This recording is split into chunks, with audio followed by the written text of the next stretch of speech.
Muito bem, então, boa noite a todos e a todas, novamente. Meu nome é Wendel, eu sou professor aqui no IFG Campus Lusiânia. Agora são 19 horas e 11 minutos do dia 15 de maio de 2026.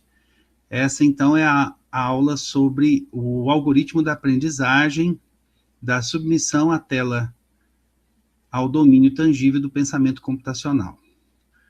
Bom, essa aula tem a ver com o conteúdo que está lá na sala do Moodle, né? Então, vocês vão perceber que o que eu vou falar aqui está contido no material. Tem um material bibliográfico também, que pode ser acessado por vocês, e também o material bibliográfico que eu utilizei para fazer as aulas. Então, tem bastante material lá. Assim que eu for categorizando e classificando esse material, eu vou colocar lá para vocês. Bom, sobre o que é o assunto da nossa aula hoje, né, especificamente. Eu vou começar falando para vocês sobre a encruzilhada digital na educação. Há muito tempo atrás, enquanto eu fazia uma pós-graduação em informática e educação na Universidade Federal de Lavras, eu desconhecia que haviam dois modos de utilizar a informática, a computação na educação. Então, quando eu fiz esse curso, eu passei a entender que havia, desde os primórdios da computação, duas formas de utilizar a computação na educação. Isso sempre foi um assunto pesquisado, sempre foi um assunto bastante discutido no meio da educação e também no meio da computação. Então, tanto a área da computação quanto a área da educação tem discutido há muito tempo. Para vocês terem uma ideia, o primeiro congresso de informática em educação no Brasil foi feito nos anos 70. Então, a gente já vem discutindo o uso das tecnologias digitais, o uso do computador, o uso da internet na educação há bastante tempo, né? E lá nos primórdios desse estudo, foram criadas aí duas categorias, né, de uso do computador ou da informática na educação. O primeiro caminho tomado pelos especialistas nessa área, pelos pesquisadores dessa área, foi tentar informatizar o passado. Como assim? A gente sabe que a educação é uma área que ela se manteve sem grandes mudanças assim na sua forma, na sua estrutura, ao longo do tempo, né? E esse formato, por exemplo, de sala de aula que nós temos, né, com a disposição ali dos alunos sentados em fileiras, nas carteiras, o professor na frente, usando o quadro para fazer uma explicação, é uma estrutura, um formato que existe há mais de 100 anos, né? E ele pouco mudou nesse tempo. Inclusive, a gente tem essa prática até hoje. Eu faço isso também. Às vezes uso a sala de aula, uso o laboratório de informática, mas como eu utilizaria a sala de aula, com os alunos sentados, né, lá passivamente, assistindo a aula, e eu, como se fosse um palestrante ali, né, dando toda a informação para eles, repassando a informação de forma oral. Bom, o primeiro caminho utilizado pelos pesquisadores da área de informática e educação foi tentar informatizar o passado, ou seja, automatizar os métodos tradicionais de transmissão de conhecimento. Um dos primeiros projetos assim a tentar fazer isso foi o projeto Plato, da Universidade dos Estados Unidos, que espalhou computadores por todo o campus da faculdade, da universidade, por todas as faculdades, né, e todos os cursos, e os alunos acessavam o conteúdo das aulas através dessas máquinas. Então, havia um computador central, onde o professor inseria o conteúdo das aulas, os exercícios, todo o material didático que poderia ser utilizado pelos alunos no computador, e os alunos, então, acessavam no seu tempo, no seu horário, no tempo em que eles tinham disponível, fora das aulas, para acessar esse material. Então, isso era uma forma de reproduzir a sala de aula dentro do computador, ou seja, o professor tinha a aula dele e depois da aula dele ele tinha outra aula dentro do computador, que era a mesma aula praticamente, mas um conteúdo que o aluno podia acessar a qualquer tempo, em qualquer momento, de manhã, à tarde, à noite, de madrugada, nos fins de semana. E esse projeto ele teve algum sucesso durante algum tempo, mas ele foi pouco eficiente, né, para atrair os alunos para essa metodologia. Os alunos acabavam assistindo a aula porque sabiam que, né, a aula tinha uma maior interação com o professor, com contato com o professor, e a interação humana ali, para eles, era melhor do que a interação com a máquina.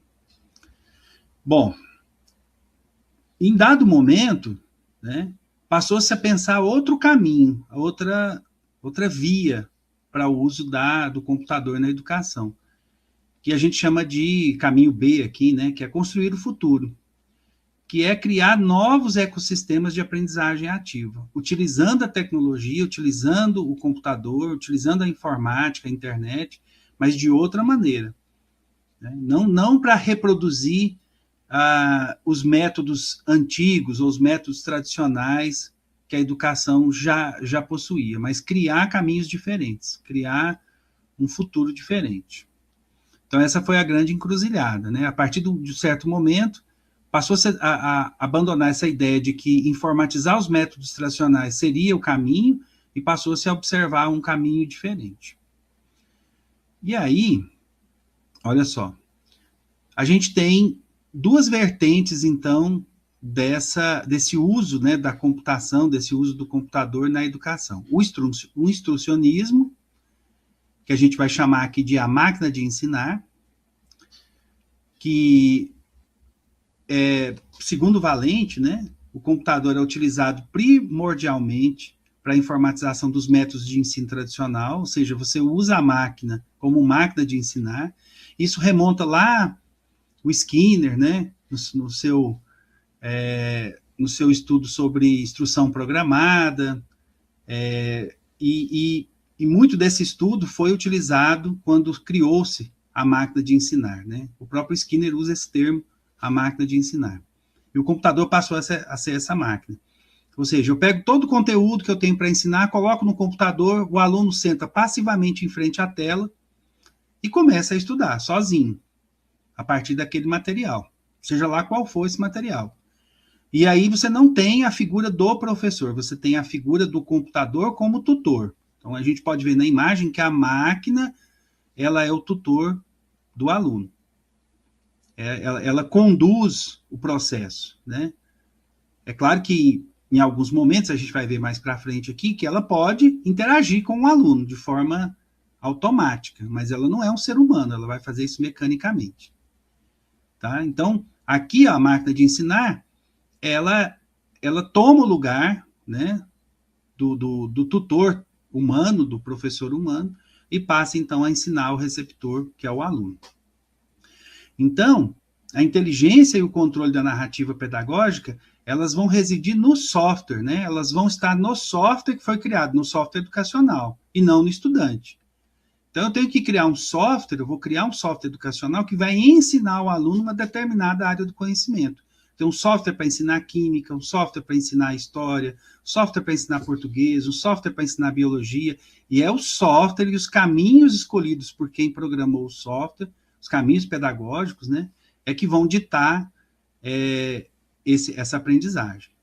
Aí o professor, ele vai ser o conteudista, ele vai criar o conteúdo, ele vai abastecer esse software com conteúdo pedagógico, mas ele não vai aparecer fisicamente na frente do aluno. Quem vai aparecer ali é o software. Né? Seja lá software que for, é o software que vai comandar o processo. Então, o instrucionismo é aquele caminho que eu mostrei anteriormente, né? O caminho A, o caminho de transformar os métodos tradicionais apenas repassando-os para a máquina. A máquina vai passar, então, a ensinar o aluno. Bom, e aí, a gente tem aqui algumas categorias de software instrucional, né, que ainda hoje são muito utilizados, viu? Então, assim, não é, eu estou falando de nada muito antigo, não. Né? Eu estou falando de algo bastante contemporâneo para nós.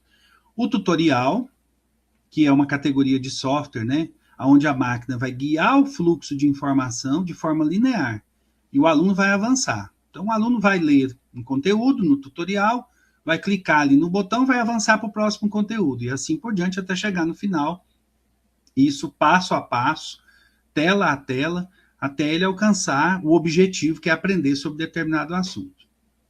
Aí eu vou dizer para vocês o seguinte,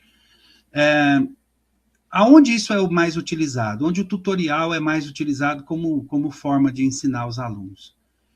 Quando você precisa ensinar algo simples, de forma direta, e que tenha uma curva de aprendizagem, uma memorização mais simples. Então, eu quero ensinar o aluno a trocar uma lâmpada, por exemplo. Então, passo a passo, eu vou indicar quais são as etapas de troca dessa lâmpada. Eu quero ensinar o aluno, por exemplo, a apontar um lápis. Então, eu vou ensinar passo a passo o aluno a apontar um lápis. Então, para tarefas simples e repetitivas, né, o tutorial se encaixa muito bem. Então, eu não estou dizendo aqui que é um método antiquado, ineficaz, ou que deve ser abandonado. Ele pode ser utilizado, sim, né, mas em algumas circunstâncias. Na internet, existem milhões de tutoriais ensinando os mais variados tipos de aprendizagem ou de formas de realizar alguma atividade, né? Desde tutoriais de maquiagem até tutoriais de como trocar o motor de um carro, por exemplo. Existem tutoriais das mais variadas finalidades. Bom, nesse caso, o sistema não se adapta ao aluno, viu? É o aluno que se adapta ao sistema. Então, o computador vai apenas apresentar o conteúdo. Ele não vai verificar se o aluno entendeu, se o aluno compreendeu aquilo que ele está ensinando ou não. Ele não faz nenhum tipo de teste, nenhum tipo de avaliação. Ele simplesmente exibe o conteúdo, tá? Ou seja, ele não é capaz de averiguar, de avaliar se o aluno aprendeu o conteúdo ou não. Aí nós temos o exercício e prática. O que o exercício e prática faz? O foco é na repetição e na memorização mecanicista. Como assim? Ele é muito parecido com o tutorial, tá? A grande diferença do exercício e prática para o tutorial é que no tutorial eu não avalio o aluno. Mas no exercício e prática, ao final de cada passo, eu faço um exercício. Eu verifico, né, através de um exercício, se o aluno compreendeu o que ele viu antes, na tela anterior, e se em determinado momento, se a nota dele naquele exercício, naquela avaliação, for uma nota plausível para que ele possa passar para a próxima etapa, então eu deixo ele passar para a próxima etapa. Se ele não atinge essa nota, se ele não atinge esse aproveitamento, vamos dizer assim, o que eu faço? Eu peço para ele voltar na tela anterior e novamente ler o conteúdo, ou assistir o vídeo, né? Ou seja lá qual for o material que eu vou disponibilizar. E aí o aluno faz isso novamente, testa o seu conhecimento, e se o aluno tiver acertado ali um número X de questões, ele passa para a próxima etapa. Qual a grande diferença que existe entre o exercício prático e o tutorial? Eu já consigo adaptar a aprendizagem, mas mesmo assim, eu não tenho como avaliar se ele realmente aprendeu ou não, porque ele pode ficar treinando ali, treinando, né, fazendo 1, 2, 3, 4 vezes o exercício, e acaba em uma hora, né, depois de várias tentativas, passando para a próxima etapa. Então, se ele aprendeu ou não, o sistema ou o software, né, não é capaz de averiguar, não é capaz de avaliar. Aí nós temos os softwares de interatividade com o aluno, né, que são instrucionistas, mas têm um grau de interatividade, que são os simuladores e os tutores inteligentes. Os simuladores, eles são capazes de criar mundos de faz de conta, né, ou simulações, onde o aluno vai reagir a parâmetros limitados pelo sistema. E hoje a gente tem também milhares de simuladores com as mais variadas finalidades para simular situações em que o aluno precisa aprender algo, né? Então, nós temos simuladores de voo, por exemplo, para quem está aprendendo a pilotar avião, né? Nós temos simuladores de automóvel para quem está aprendendo a dirigir, nós temos simuladores de caminhões, né, para quem vai dirigir um caminhão, vai transportar uma carga pesada. Nós temos simuladores, por exemplo, para atividades arriscadas, né, como mexer, por exemplo, em painéis elétricos, né, ou em sistemas hidráulicos perigosos, né, que tem grande pressão. Ou seja, os simuladores eles são utilizados em situações em que, provavelmente, pelo baixo conhecimento que o aluno tem daquele sistema, ele pode se acidentar, ele pode correr algum tipo de risco, né? Então, os simuladores são utilizados para evitar esse risco, né, da aprendizagem. Ao invés de colocar o aluno para trocar um transformador, por exemplo, um aluno de um técnico eletricista, eu vou fazer essa troca de transformador no simulador primeiro. E depois que o aluno aprender a fazer isso no simulador, eu posso levar ele para o campo, posso levar ele para uma situação real e fazer com que ele tenha um aproveitamento melhor. Então, os simuladores são muito utilizados hoje em dia para ensinar algo, né, em alguma área. E aí a gente tem os tutores inteligentes, tá? Que são softwares que adaptam o conteúdo com base nos erros dos alunos. Mas aí, nesse caso, a resposta final ainda é imposta pela máquina. Então, os tutores inteligentes, eles apresentam o conteúdo e, a partir das respostas que os alunos dão nas atividades, eles vão adaptando o conteúdo para esse aluno. Eles vão deixando o conteúdo mais simples ou mais complexo à medida que o aluno vai evoluindo, tá? Mas eles ainda não são capazes de aferir a aprendizagem do aluno. Eles não têm esse mecanismo, né? É um método de aferição quantitativa e não qualitativa, tá?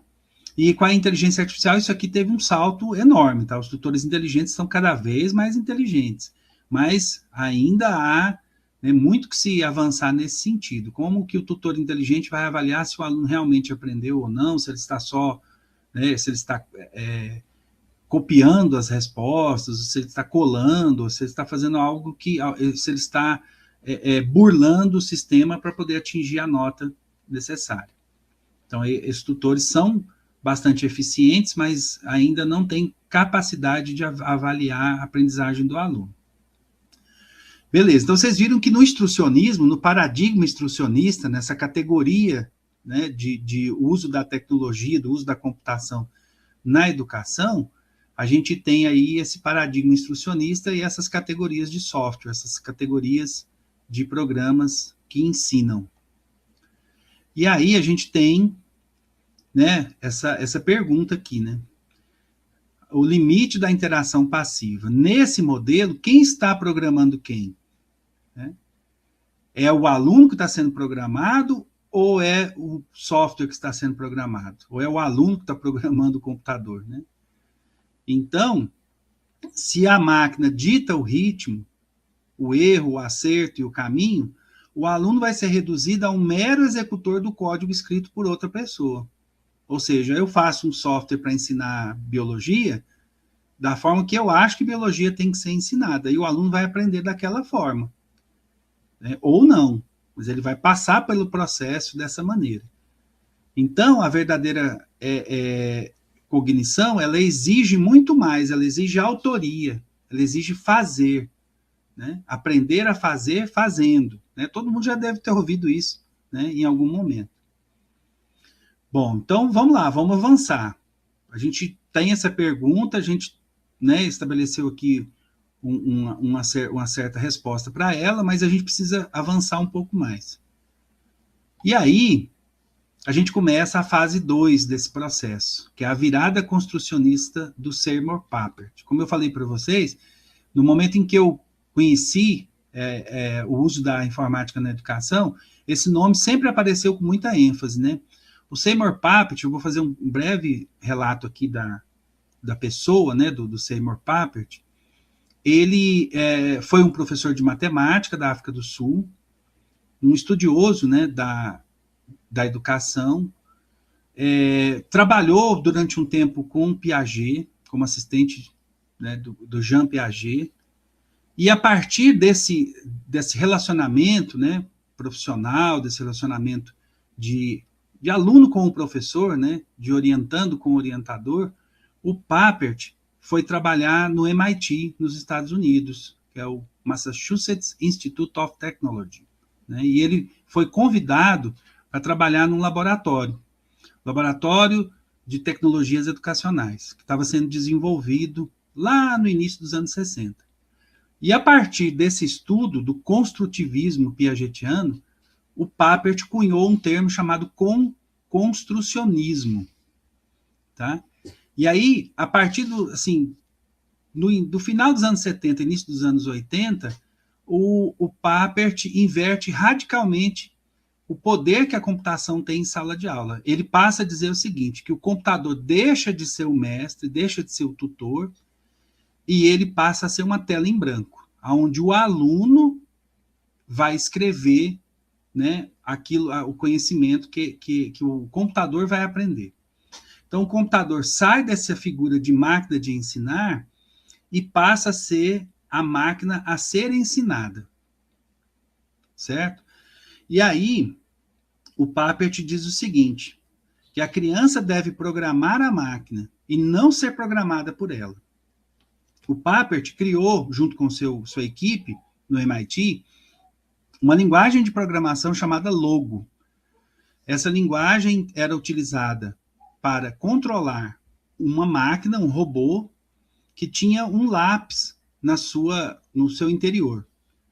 Esse robô executava movimentos sobre uma folha de papel a partir dos comandos que as crianças digitavam no computador. Ou seja, as crianças programavam o robô, que tinha o formato de uma tartaruga, e essa tartaruga robô desenhava, então, aquilo que os alunos programavam. Então, se o aluno queria que a tartaruga desenhasse um quadrado, ele dava alguns comandos, né? Ande para frente 10 passos, vire à direita 90 graus, ande para frente 10 passos, vire à direita 90 graus, ande para frente 10 passos, vire à direita 90 graus, e assim, né, o robô executava a ação e desenhava. Então, os alunos, além de ensinar a tartaruga a desenhar um quadrado, por exemplo, eles também aprendiam quais eram os ângulos do quadrado, né? O quadrado tem 4 lados iguais, então teria que andar os mesmos passos para fazer os 4 lados iguais, e assim por diante. E a partir disso, dessa simples figura geométrica, os alunos iam fazer desenhos cada vez mais complexos. E o Papert entendeu que a partir desse momento em que a criança ensinava a máquina, ela também aprendia. E aí ele criou esse paradigma que a gente conhece como construcionismo, baseado no construtivismo piagetiano, mas batizado como construcionismo pelo Papert lá nos anos 80. Beleza, e aí a coisa mudou de figura, né? O aluno está no controle do algoritmo agora, não é o algoritmo que está no controle do aluno. No construcionismo, a aprendizagem vai acontecer através da construção ativa de um artefato de interesse pessoal. O que é esse artefato? Um programa de computador, um jogo, né? Um software, ou seja, o aluno vai criar esse artefato através do computador e, ao tentar ensinar o computador a realizar essa tarefa, o aluno é obrigado a organizar o seu próprio raciocínio, que é o algoritmo. Ele precisa entender como ele vai primeiro planejar como ele vai construir esse artefato e depois ensinar o computador, né? Então, a máquina, né, o artefato, ferramenta, ela vai estar agora submissa ao aluno. É o aluno quem vai criar através da máquina. Ela vai se tornar apenas uma ferramenta de criação. E aí a gente tem a construção do conhecimento a partir disso. Essa foi a virada, né, do uso da computação na educação. A partir desse momento, tudo que a gente estuda sobre isso, inclusive sobre o pensamento computacional, que é o assunto, né, da nossa aula, vem a partir disso, do construcionismo. Então, hoje, se a gente tem laboratório de robótica nas escolas, se a gente tem aprendizagem criativa, se a gente tem pensamento computacional, se a gente tem aprendizagem baseada em projetos, tudo isso vem desse paradigma, né? Eu vou construir algo e a partir dessa construção eu aprendo. Então, vamos lá. Quais são as ferramentas do construtor digital, né? Do construcionismo? Como eu falei para vocês, lá no início, né, o Papert desenvolveu o logo, a linguagem logo. E aí, com o passar do tempo, um ex-aluno do Papert, chamado Mitchell Resnick, que trabalhou com ele no laboratório do MIT, passou a coordenar esse laboratório. E ele, em 2007, criou uma linguagem de programação chamada Scratch, desculpem. Tá? O Papert cria o logo e o Mitchell Resnick cria o Scratch, que é essa linguagem de blocos que vocês estão vendo aí. Ó. Nessa linguagem de blocos, ao invés de escrever comandos, ande para frente 10 passos, vire à direita 90 graus, eu vou montar os blocos como se fossem quebra-cabeças. Então, cada pedaço desse aqui tem uma finalidade, e eu vou montando, e ao montar esse quebra-cabeças, eu tenho uma rotina, eu tenho um procedimento prontinho para ser executado. Então, a sintaxe aqui, né, é resolvida pelo formato físico do bloco, pela cor do bloco. Então, cada bloquinho desse, ele tem uma categoria. Então, por exemplo, eu tenho um bloco aqui que é de controle, que é esse repita 10 vezes. Eu tenho um bloco aqui de evento, que é quando a bandeirinha verde for clicada. Eu tenho aqui um bloco, que é esse laranja mais escuro aqui, que é um bloco de variáveis. Então, ao fazer isso, o aluno acaba que identifica, né, mesmo sem saber muito bem, né, sobre programação, qualquer pessoa pode programar com Scratch. A gente diz que o Scratch é uma linguagem de programação para pessoas de 5 a 80 anos, a 90 anos. Então, o Scratch ele serve para todo mundo aprender a programar, porque ele tem essa imagem, né, essa ênfase lúdica, né, da imagem, das cores, dos formatos, que é bastante divertida para todo mundo aprender a programar. Então, o Mitchell Resnick, então, a partir de 2007, começou a investir na construção e no aperfeiçoamento dessa linguagem. E ela cresce a cada ano. Né? Vocês podem depois ver o material que eu vou colocar na sala para vocês. Vou colocar lá o link para vocês acessarem a linguagem. Vocês vão ver que ela já tem milhões de usuários pelo mundo inteiro. Inclusive, no sábado passado foi celebrado o Scratch Day, que é o dia do Scratch, para comemorar, né, a data em que o Scratch foi lançado, e são realizadas oficinas de programação no mundo inteiro, em várias escolas, para comemorar e para difundir, divulgar a linguagem de programação. Mas aí, falando do paradigma do construcionismo, o Scratch também é construcionista, porque eu crio o artefato que eu quero a partir da linguagem, utilizando a linguagem. Eu sou o criador. Então, eu posso criar jogos, eu posso criar histórias interativas, né? Eu posso interagir com objetos do mundo real. Nós temos um dispositivo chamado Make, que transforma qualquer coisa num teclado, num controle, num joystick. Então, eu consigo controlar objetos do mundo real através da linguagem de programação. E isso, tanto para crianças como adolescentes, é bastante interessante, traz uma motivação para o aprendizado muito grande. Bom, continuando, então aqui nós temos a matriz epistemológica do instrucionismo versus o construcionismo. Então vamos lá, ó. O papel da máquina. Qual é o papel da máquina no instrucionismo?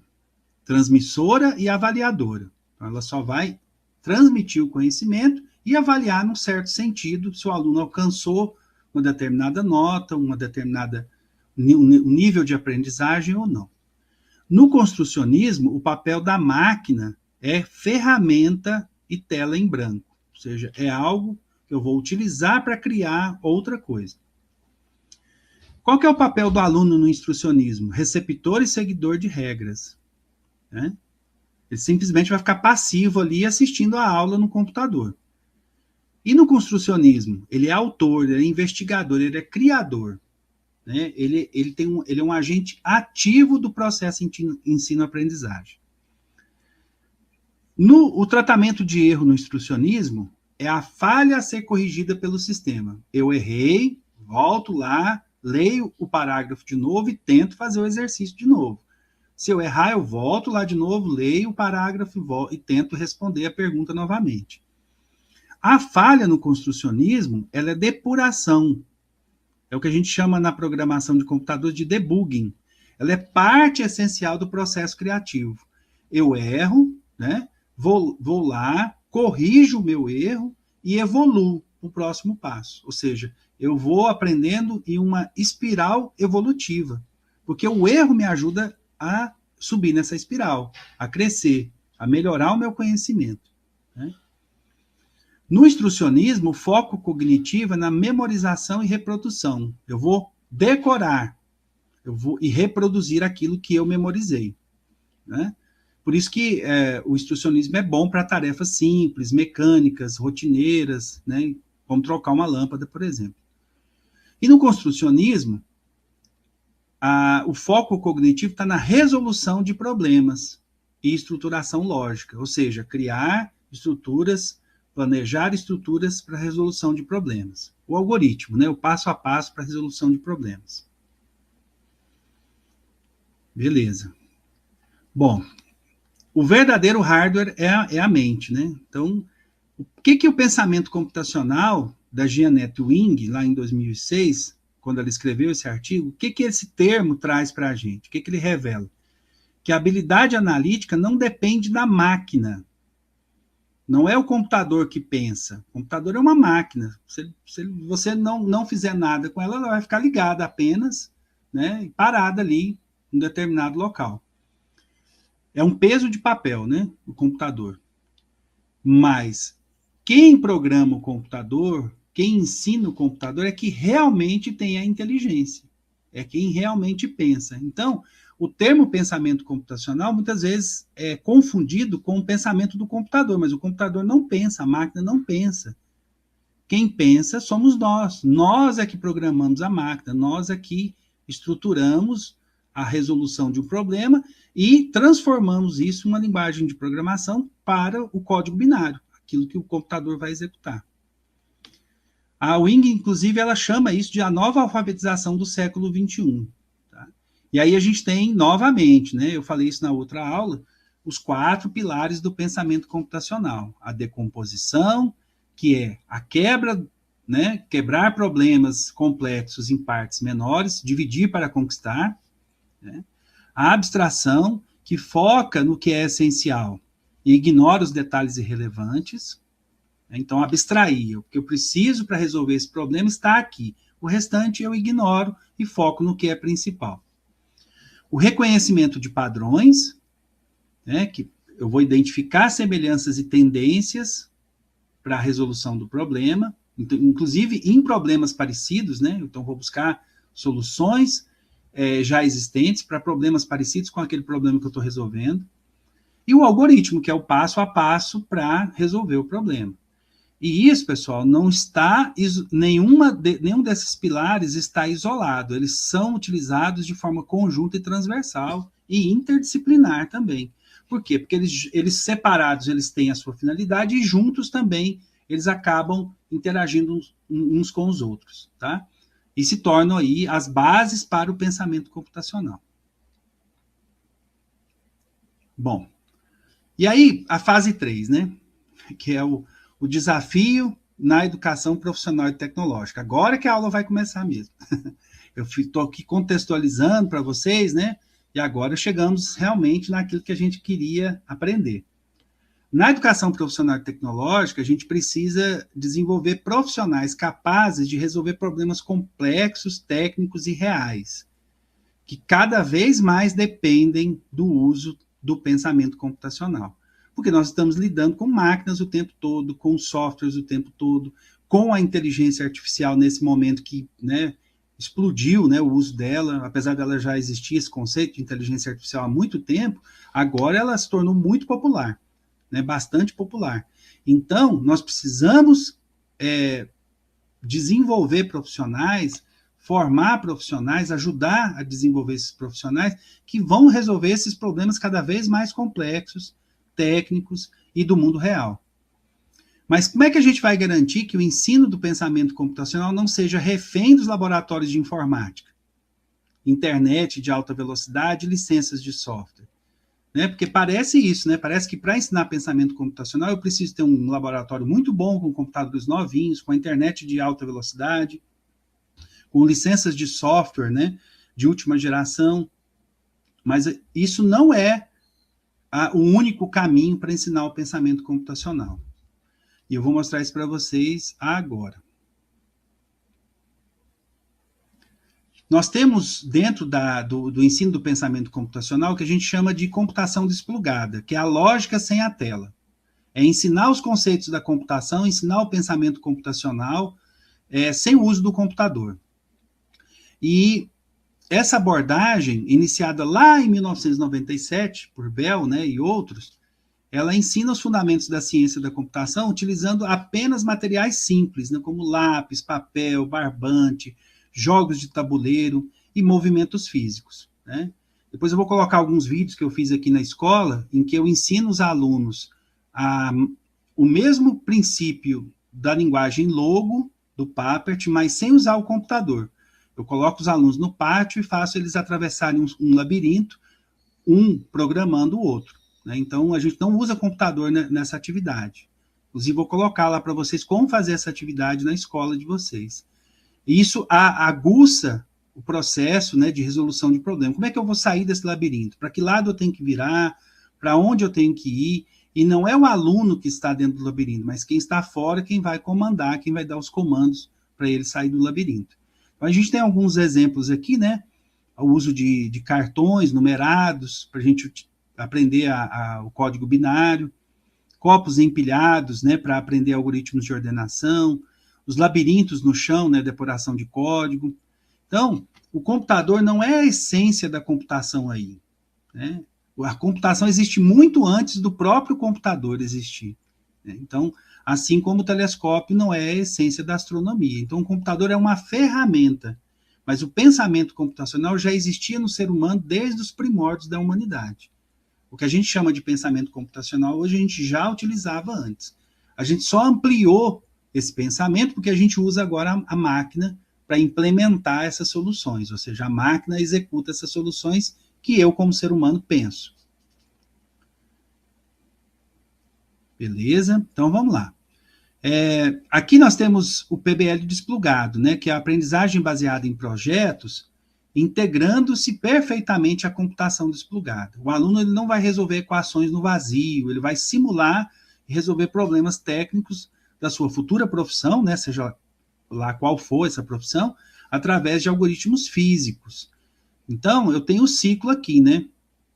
O ciclo é o problema profissional, né? Otimizar o layout de um armazém logístico, a representação física, usando fita crepe, blocos de madeira para modelar o espaço. Então, aqui eu vou usar materiais bem simples, né, para implementar isso. A lógica algorítmica, né, que é criar as regras de movimentação passo a passo no papel, e a execução e depuração, que é testar fisicamente as rotas, errar, corrigir a lógica e otimizar. Então, aqui, durante esse ciclo, né, do PBL desplugado, na educação profissional e tecnológica, eu consigo partir de um problema real, representá-lo de forma física, sem o uso do computador, né? Criar uma lógica para resolver esse problema, executar essa lógica e testar se essa lógica funciona ou não. E aí o erro é muito importante, né? A gente não deve levar o erro como algo ruim nesse processo. O erro faz parte do processo de aprendizagem. É errando que o aluno vai corrigir, criar um novo planejamento e executar esse planejamento novamente, depurando, né? Melhorando essa solução do problema. Bom, e aí, olha só, a gente tem aqui a aprendizagem cinéstica, né? O corpo como processador.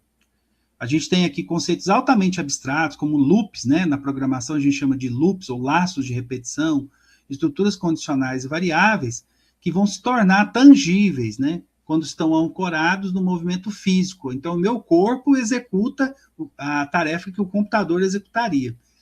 E no trabalho em equipe, porque lá fora do circuito vai ter um aluno no papel de programador, no aluno no papel de condutor, de criador da solução do problema. E eu vou executar. E dentro do circuito eu vou aprender também. Eu estou ouvindo, estou vendo as discussões, eu estou ajudando depois do lado de fora também outro aluno a passar pelo labirinto. Né? Então, é o construtivismo levado ao ambiente tridimensional. Então, eu tenho aqui o uso da memória de trabalho ativa, o engajamento físico e emocional, porque eles se divertem muito, né, fazendo essa atividade, que é a simulação de um robô, e a colaboração imediata, né, dos alunos.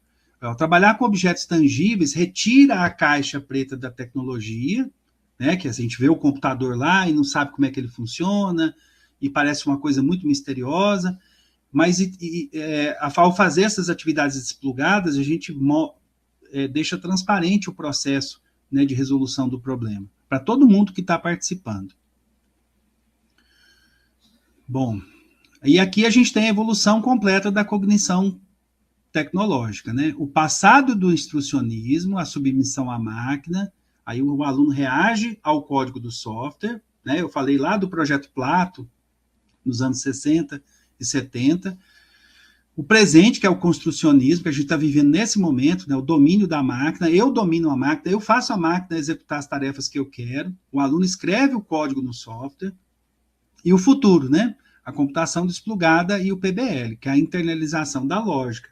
O aluno vai aplicar o código no mundo real, ele vai executar o planejamento em situações de problema real.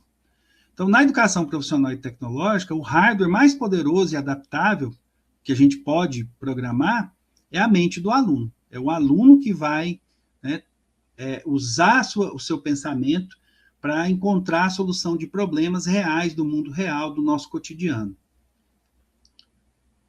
Bom, então é isso, pessoal. Com isso a gente conclui aqui a apresentação que eu queria fazer para vocês. E agora eu vou abrir para perguntas. Então fiquem à vontade, se vocês quiserem fazer alguma pergunta, falar comigo ou escrever aqui no chat. Eu quero agradecer novamente a presença de vocês. Eu sei que muitas vezes tem pessoal que dá aula à noite, né? E aí não pode participar. Mas eu vou estar realizando esses encontros síncronos pelo menos 2 vezes por semana para a gente ir se conhecendo e também vendo como é que vocês estão fazendo o curso, estão gostando do curso, porque, na verdade, a gente quer melhorar isso a cada dia, cada semana, cada mês, e manter isso lá para que vocês possam fazer o curso no momento que vocês podem, tá? Podem fazer perguntas, fiquem à vontade aí. Vamos ver aqui.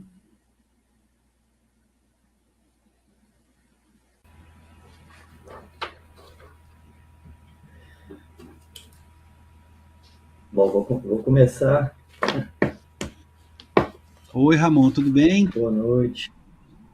Joia, Wendel, obrigado aí por essas explicações, né, por essa fala. Oi, Diego, bom te ver. Wendel, eu tenho assim várias questões aqui, eu vou tentar ser bem breve, e eu vou separar em 2 tipos aqui de questões. São as questões mais gerais de educação. Eu quero dialogar com você sobre alguns conceitos fundamentais que você usa, né? E depois algumas questões mais referentes a essa parte tecnológica, né? Do pensamento computacional mais diretamente ligado à proposta, né? Então, porque a gente não tem tanta oportunidade assim de dialogar, né, sobre coisas bem básicas, mas como você trouxe alguns conceitos básicos, eu vou começar por eles, né?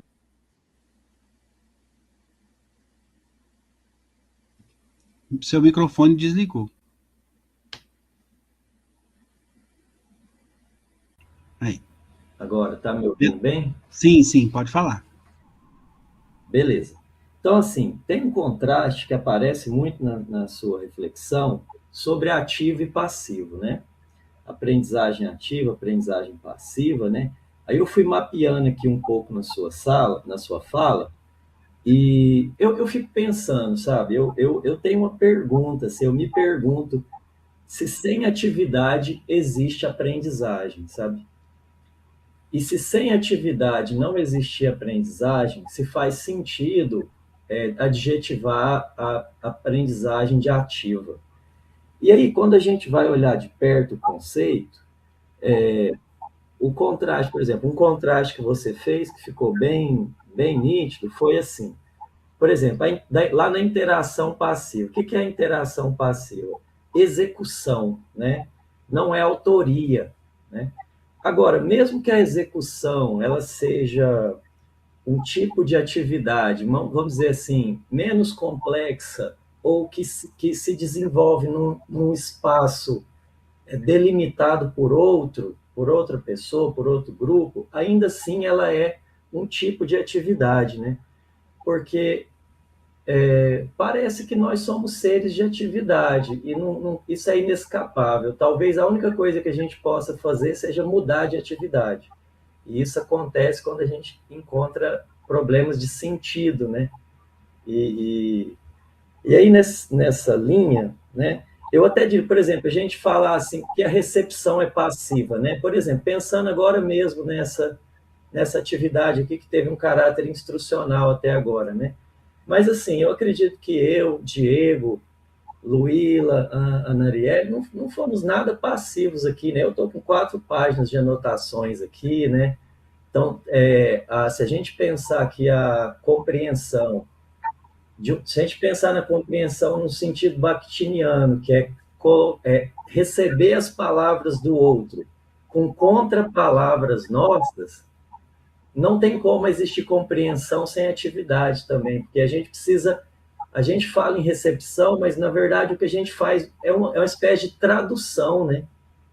A gente traduz, mesmo dentro da própria língua, a gente traduz os sons e sinais que o outro diz para os significados que a gente imagina que aqueles sons e sinais estão assim, digamos, carregando, de certa forma, né? Então, isso é a questão, as questões básicas, né, para a gente conversar. Igual você disse, passivamente, sentou passivamente à frente da tela. Ó, se a pessoa toma a decisão de sentar à frente da tela, já está em atividade. Esse que é meu argumento, né? E outra coisa, em relação ao tangível, eu achei muito importante, acho muito importante essa preocupação com o ser tangível, né? Porque tem uma crítica na educação com a questão dos resultados, né? E, por exemplo, a BNCC é muito criticada porque ela fragmenta muito a aprendizagem em algumas coisas quantificáveis. E eu acho que talvez exista um exagero ali, mas como que a gente pode não pensar em alguma coisa tangível para a gente perceber se existiu ou não existiu a aprendizagem? A gente precisa disso, não tem como fugir de algum tipo de evidência, né? A gente precisa de algum tipo de evidência. Então, eu acho que essa preocupação é muito acertada. E em relação a. E agora, em relação por exemplo, uma das coisas que está no coração ali da proposta, né, que é o PBL, seja no sentido de problema, seja no sentido de projeto. Eu queria perguntar a você um pouco da sua própria experiência, eu imagino que usando essa abordagem, porque uma das coisas que eu vejo que faz os colegas, a gente mesmo, recuar digamos assim, da ideia de lidar com um problema real ou um problema mais complexo, né? Uma coisa é eu fazer exercícios, por exemplo, lá no ensino de química, de pH, fazer cálculo de pH. Eu coloquei tanto de ácido em tanto da solução, e agora, qual que é o pH final? Outra coisa é eu pensar, como que eu lido com essa situação aqui, em que os peixes começaram a aparecer peixes mortos aqui. E aí, certamente, isso deve ter alguma coisa a ver com pH. Então, pH vai ser um elemento aí, uma narrativa bem mais complexa, que vai conectar com contextualização e interdisciplinaridade e vai levar a gente a ter que repensar a relação tempo-conteúdo, né? Nos nossos currículos e programas, né? Porque para a gente dar esse tratamento mais real, mais contextualizado, a gente tem que quebrar a lógica conteudista, né? Eu acho que eu começaria com essa contribuição assim, para esse diálogo. Ô, Ramon, muito obrigado, viu? Deixa eu só fazer uns comentários aqui sobre sua participação, que eu achei muito importante, a gente precisa disso, né? Tem um ramo dessa área que chama conectivismo, né? Que a gente aprende conectado mesmo. Então, a gente está aqui conectado, conversando e debatendo, né, de alguma forma, esse assunto, e eu acho muito enriquecedor quando você traz essa contribuição para nós, para todos nós, né? Bom, na verdade, eu sempre imaginei que não existe um contraponto, um antagonismo entre o instrucionismo e o construcionismo. Eu acho que existe espaço para o instrucionismo em algumas questões, em alguns lugares de aprendizagem, e existe espaço para o construcionismo também. Quando eu estudei sobre esse assunto, há um tempo atrás, eu passei a ler mais sobre esse assunto, eu descobri que o instrucionismo ele tinha um foco muito em massificar o processo de ensino em algumas áreas. Então, por exemplo, o exército americano, que era muito grande, precisava ensinar a operar máquinas, operar armamentos, de forma muito rápida, para um grupo muito grande de soldados, né, e em uma das centenas de guerras que eles se meteram por aí. Então, eles precisavam treinar os soldados de forma muito rápida. Então, a instrução programada, ela trouxe para dentro desses processos, dentro desses locais de aprendizagem, uma massificação mesmo, né? Ou seja, eu preciso ensinar algo de forma muito rápida para esse grande grupo de pessoas aqui, e como é que eu faço isso, né? Então, primeiro, esse termo máquina de ensinar existe antes do computador digital existir, né? Então, já existiam máquinas de ensinar antes do computador digital. Ele só foi uma nova máquina de ensinar, isso foi uma forma nova de colocar em prática o instrucionismo. E a gente tem isso até hoje, né? Até hoje a gente tem os cursos MOOC, por exemplo, que são cursos autoinstrucionais, em que o aluno vai aprender algo, mas sem a presença do tutor, sem a presença do professor, né? Então, grande parte desses cursos à distância, né? O meu curso, por exemplo, minha formação é um pouco instrucionista, um pouco construcionista. Mas você fala muito bem nesse sentido quando a gente está interagindo, sim. Quando eu interajo com um computador, mesmo que mesmo assistindo uma aula, eu estou estabelecendo processo cognitivo, eu estou fazendo conexões, estou aprendendo, né? Então, eu não faço um contraponto entre esses dois paradigmas, não. Eu digo que sempre existe espaço para um e existe espaço para o outro, mas eles não são antagonistas, né? Existe espaço para os dois.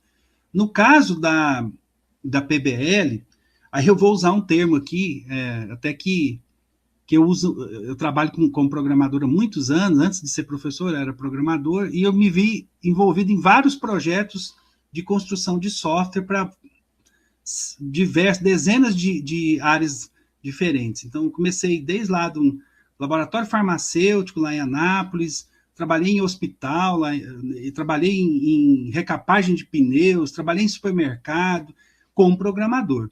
E em cada lugar desse, existia um projeto específico para aquele lugar que precisava de um software para gerenciar ou para executar alguma tarefa dentro desse lugar. E aí eu precisava me municiar, né? Vou usar essa expressão, me abastecer de conhecimento sobre aquele domínio do problema para que eu pudesse executar bem aquela tarefa.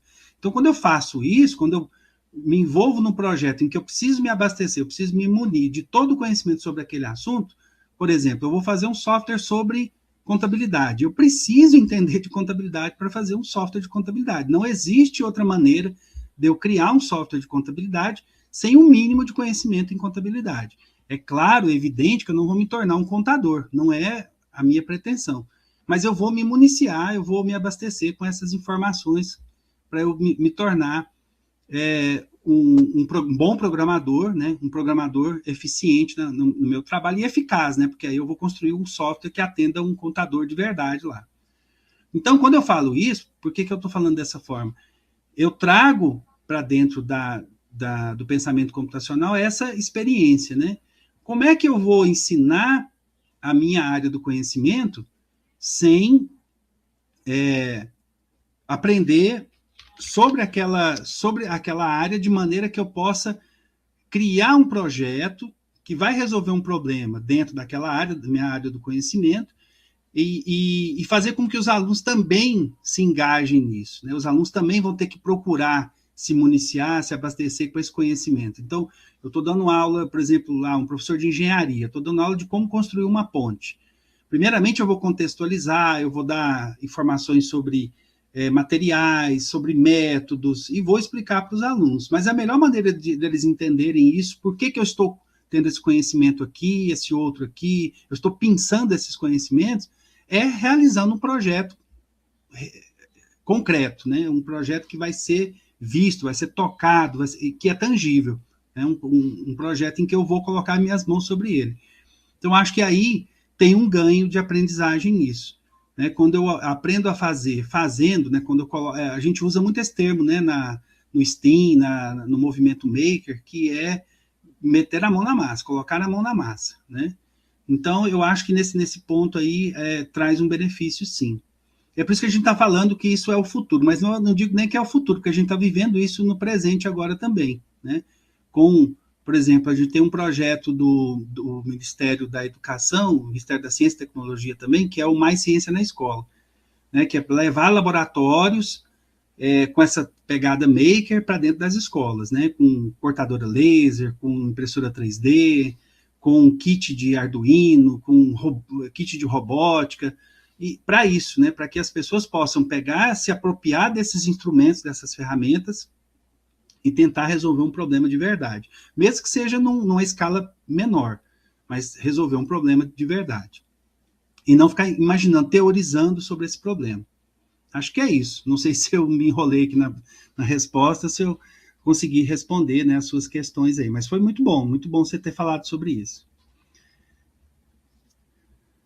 Beleza? Mais alguém gostaria de falar alguma coisa? Não? Se ninguém falar, eu vou falar mais um pouquinho só. Pode falar, fique à vontade. Aproveitando aqui a oportunidade, né? Não, então, eu acho interessante essa experiência que você trouxe. Uma coisa que eu fico pensando é, assim, porque eu tenho eu gosto de integrar, sabe?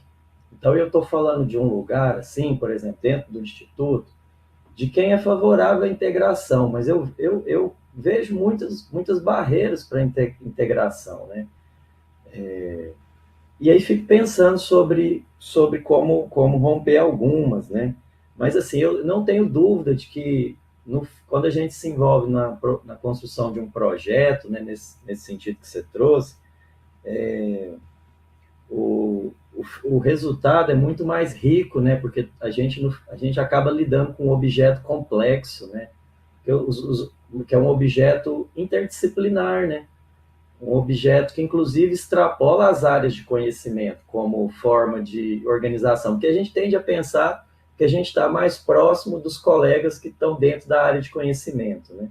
Então, eu como professor de Química, seria mais próximo do professor de Física e Biologia, mas eu mesmo gosto de integrar muito com o professor de História, com o professor de Filosofia, porque quando a gente pensa no projeto, a gente tem múltiplas possibilidades de integração, né?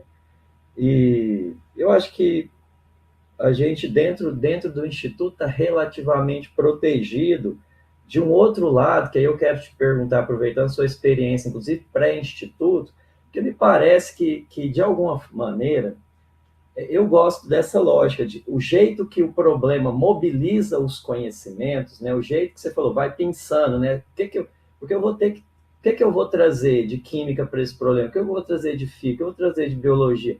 Vai variando, depende do problema, né? Mas e como é que isso se acopla, por exemplo, às lógicas do trabalho como é que você sentiu isso quando você trabalhava aí no mercado, né? No mercado aí, a lógica, por exemplo, a questão das demandas, por exemplo, você falou, não vou virar um contador, mas você tem um tempo, tem um prazo ali, e existe uma pressão, e como é que isso, como é que digamos assim, a psicologia desse trabalho, em termos de ansiedade, digamos assim, de internalização, digamos assim, internalização do chefe, porque você trabalha, imagino, com metas, né, com prazos. Me conta um pouco dessa história aí para mim entender um pouco mais sobre esse lado B, digamos assim, né? Porque até agora eu estou concordando, estou achando bem interessante do ponto de vista epistemológico e pedagógico, e do ponto de vista da organização do trabalho, assim, sob o capitalismo, né? É, não, a gente quando está imerso nessa situação, a gente não tem tempo para refletir sobre isso, né? Assim, eu mesmo, hoje eu estou mais maduro, posso refletir melhor, e o meu trabalho como professor me dá essa condição de reflexão. Mas eu confesso para você que quando eu tinha 20 anos, eu não refletia muito sobre o que eu estava fazendo, eu queria atingir o objetivo, eu queria entregar o produto o mais rápido possível, dentro daquele prazo bem pequeno, né, que eles davam para a gente executar a tarefa e atender sempre, né? Mas essa lógica é sempre da precarização, sempre é assim. Não vou mentir para quem. Eu não minto isso para os meus alunos quando eu ensino programação. Eu digo, ó, você não vai trabalhar numa empresa igual o Google, não, que tem bicicleta para você andar, que tem lanchinho para você fazer. Você não vai trabalhar. Aquela empresa, ela é uma ficção. Ela não existe. E lá é para atrair, né, jovens achando que aquilo é uma diversão. Não é, nunca é. Assim, às vezes você faz o trabalho de 3, 4, 5, 6 pessoas, que seria uma equipe, né, decente de projetistas, engenheiros, mas você faz todo esse trabalho com um exército de um homem só, de uma pessoa só. É basicamente sempre assim. No mercado, eu lidei com muitas situações em que eu era contratado para a empresa, e daí 5 anos, 6 anos depois, contratava outra pessoa para me ajudar. Então, é basicamente isso. Essa lógica, né, me parece que agora, com esse pensamento que a gente tem, inclusive eu acho que os institutos têm a contribuir bastante com isso, né, é que a gente tem que ter uma atitude criadora, criativa, e não uma atitude reativa, né, aos comandos que vêm externamente, aos comandos que vêm de cima para baixo, mas sim criativa. Então, pensar em novas soluções, pensar em novas formas de resolver o problema, mas de maneira criativa e não reativa. Eu acho que reagir ao problema é muito ruim. E eu passei muito tempo da minha vida como programador reagindo, né? Então, eu chegava lá com a demanda, colocava em cima da mesa e pronto, eu tinha que reagir, eu tinha que executar o mais rápido possível para atender e, né, receber um tapinha nas costas no final do dia, porque eu entreguei o relatório, porque eu entreguei o módulo, a função ali. Então, eu acho que nós, como educação profissional e tecnológica, temos que ensinar que a criatividade ela é o cerne da evolução do ser humano. A criatividade ela está ali. Desde que nós nos entendemos como seres, né, como seres humanos, pensantes, né, analíticos, racionais, nós entendemos que a criatividade ela faz parte da nossa evolução. E eu acho que a gente está perdendo isso, nós estamos nos tornando e corremos o risco de tornar os nossos alunos máquinas também, né? E isso no sentido literal da palavra mesmo, né? Não estou fazendo no sentido figurado, não. É tornar o pensamento mecânico, né? Eu tenho que executar, eu tenho que fazer, eu tenho que atingir. E não é assim. É como eu falei antes na minha fala aqui, como eu disse antes, nós viemos antes das máquinas, nós pensamos antes delas. Nós é que controlamos as máquinas, nós controlamos o pensamento. Então, a gente nunca e não deve, né, incentivar e devemos, inclusive, alertar que esse comportamento do uso das tecnologias como formas de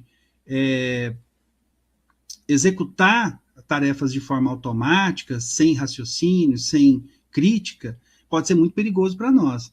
Eu não estou falando aqui do Exterminador do Futuro, não. Eu estou falando da realidade mesmo, né? Dos postos de trabalho que estão desaparecendo, né? E muita gente fala, mas isso é o progresso, esses postos de trabalho tinham que sumir mesmo, porque a inteligência artificial consegue fazer isso, e isso é uma balela. Enquanto nós, né, controlamos as máquinas, nós podemos definir os rumos, né, que essa relação dentro do mundo do trabalho, ela vai ter. Nós precisamos lutar por isso, dentro dessa perspectiva tecnológica também, né, porque agora a revolução é tecnológica, né? Essa revolução, ela precisa ser no modo de agir, no modo de... Então, quando eu ensino os meus alunos a programar, eu ensino porque eu peço que eles tenham criatividade, que eles não se submetam à simples execução de uma tarefa, mas que eles pensem ao executar essa, critiquem, né? Será que o que eu estou fazendo é ético? Será que eu estou fazendo é correto, né? Dentro da perspectiva da ética?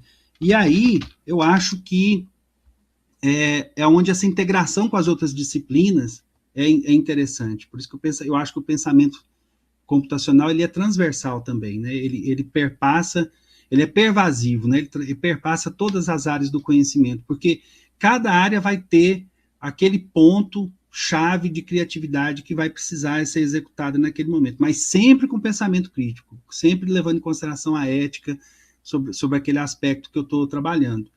Então, eu percebo isso hoje, viu? Eu vou dizer que eu percebo, mas não percebia quando era mais jovem. E eu tenho medo que os jovens que a gente ensina também não estejam percebendo isso. E é preciso que a gente alerte eles sobre esse uso mecânico, esse uso, eu não vou dizer passivo, porque não é, como você falou, não é passivo, né? Totalmente passivo, mas entregue, né? Quase que escravizado pelo mundo tecnológico ali, pela máquina. E eu acho que isso é muito ruim. Nós devemos controlar as máquinas, vou dizer de novo, e elas não devem nos controlar, de forma nenhuma. O nosso cotidiano, nossa vida é muito maior que um computador, que um celular, a vida está aqui fora, está lá fora, está nas relações humanas, né? No lazer, né? No ócio. Então, a gente precisa saber utilizar as tecnologias com responsabilidade e com ética. Então, eu vejo nesse sentido, sim. Obrigado. Beleza, então, pessoal, aqui a gente passou um pouquinho de 1 hora, eu tinha planejado para ficar 1 hora aqui juntos, né? E aí eu vou fazer o seguinte, eu vou disponibilizar a gravação lá no YouTube e vou colocar o link lá para vocês no Moodle. E se vocês tiverem alguma dúvida sobre algo que eu falei aqui, sobre o que a gente tratou, deixa um recadinho para mim lá no Moodle, tem um muralzinho de avisos lá, e embaixo tem o fórum de dúvidas. Vocês podem colocar as dúvidas lá, podem mandar um chat para mim também, mas o ideal seria a gente discutir as coisas lá no fórum para a gente ter mais interatividade dentro da sala do Moodle, tá? Alguém levantou a mão aí? Pode falar, fica à vontade. Eu, professor, sou o professor Diego aqui, do Campus Formosa, de Química. Sou coordenador do Núcleo Incubador também, né? É uma satisfação estar com vocês, um prazer estar discutindo e estudando juntos aí o pensamento computacional. Um prazer rever também Ramon, meu veterano aí da Química, companheiro de luta aqui no IF, há um bom tempo também, no IFG. Também, né, assim, gosto muito da temática, tanto empreendedorismo, inovação, né? Já tem um tempo que eu venho trabalhando, né, estudando, enfim, pesquiso também aí as tecnologias educacionais, oriento a nossa pós, né, a nossa pós lá da UAB, de tecnologias educacionais, e em um momento, né, uma aluna, ela fez um trabalho sobre o pensamento computacional, e a gente fala muito de pensamento computacional, mas assim, eu nunca tive a oportunidade, né, o tempo de parar e discutir um pouco e refletir um pouco, né, e um pouco mais a fundo sobre. E, na ocasião, essa aluna era professora de ensino fundamental, né, então, assim, foi a primeira vez que eu vi, que eu fiquei sabendo, vamos dizer assim, né, desse pensamento computacional desplugado. Então, assim, eu achei muito bacana, muito interessante, principalmente aí para as crianças, né, para o ensino fundamental 1 e 2 ali, ó.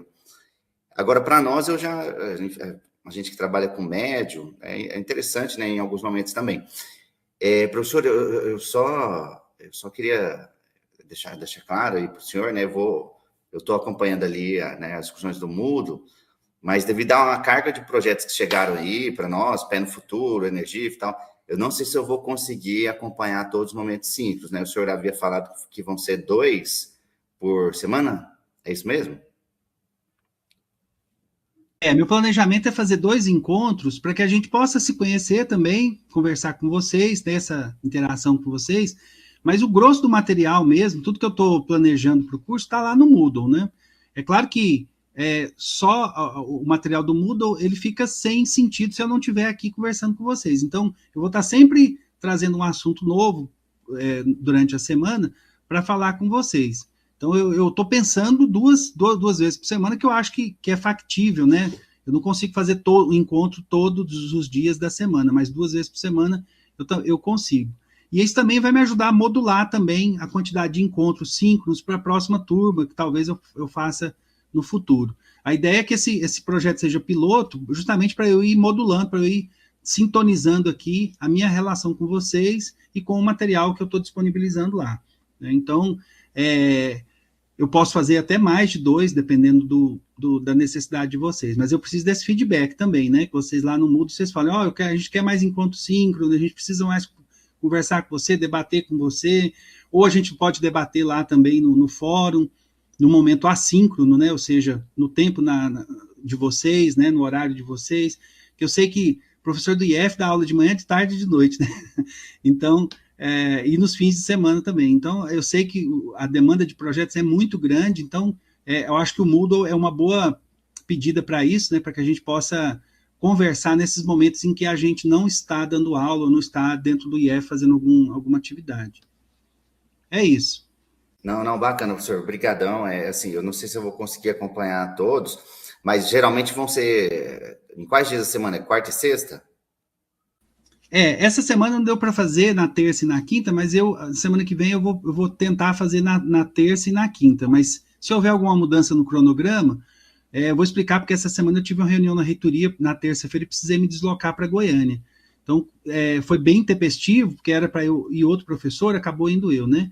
Então, eu vou tentar fazer sempre terça e quinta, tá? Mas se tiver alguma mudança no cronograma, eu aviso vocês lá no Moodle, tá? Nas mudanças de dia. Mas o horário que eu estou pensando é justamente esse mesmo, às 19 horas. Que é o horário que eu estou em casa, que eu estou mais tranquilo, que eu posso conversar com vocês de forma mais tranquila. Porque no IF, né, a gente sabe que a gente tem muita demanda, eu sou coordenador de curso lá, então tem sempre um aluno na sala, né, tem sempre um professor me pedindo ajuda, então eu acho que em casa eu consigo conversar melhor com vocês, tá? Não, tranquilo, professor, obrigado. Eu vou me esforçar pelo menos para tentar participar de do da quinta aí, que na segunda, quarta eu vou estar acompanhando o Pé no Futuro. Mas é isso, muito obrigado mesmo, excelente sexta-feira aí para vocês e final de semana, viu? Satisfação revê-los. Pessoal, então a gente se vê lá no Moodle, né? Vou deixar um material lá para vocês. Um grande abraço, um ótimo final de semana para todo mundo e até breve.